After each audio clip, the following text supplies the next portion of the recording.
Privacy enables one to create barriers, to manage boundaries, to protect themselves from unwarranted interference. This also allows them to negotiate who they are, how they want to interact with the world around them, and be protected from arbitrary and unjustified use of power by authorities and other actors. This right is essential to one's autonomy and the protection of human dignity, serving as the foundation upon which many other human rights are built. Privacy helps to establish boundaries, to limit access to one's body, places and things, as well as communications and information. The first was the law on hearsay and evidence in Namibia, and the second was the law on liberty, arrest and detention in Namibia.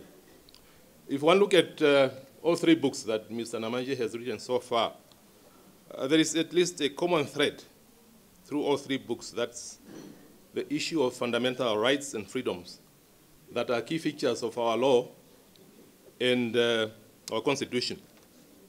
The right to privacy is articulated in all of the major international and regional human rights instruments. Namandje says as a young boy, he witnessed first-hand invasion of his family's privacy by the then South African colonial regime, and now as a lawyer, he frequently encounters cases where the right to privacy is violated. This altogether inspired him to write a book on privacy. Now, knowing that our country, thousands of people died to get rights, to have free media, to have privacy, to have personal liberty, to have many other fundamental rights. When I became a legal practitioner, I started off practicing criminal law mostly.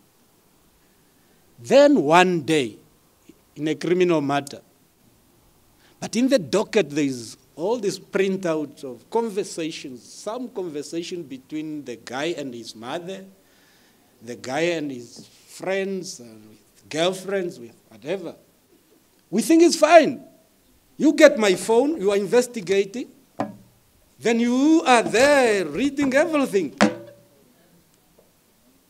Our family, things that should not be known by even neighbors, it shows that.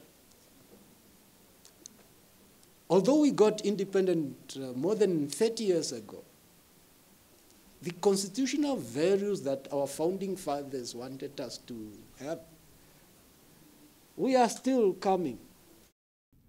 Over 130 countries have constitutional statements regarding the protection of privacy. Daniel Namandje, NBC News, Windhoek.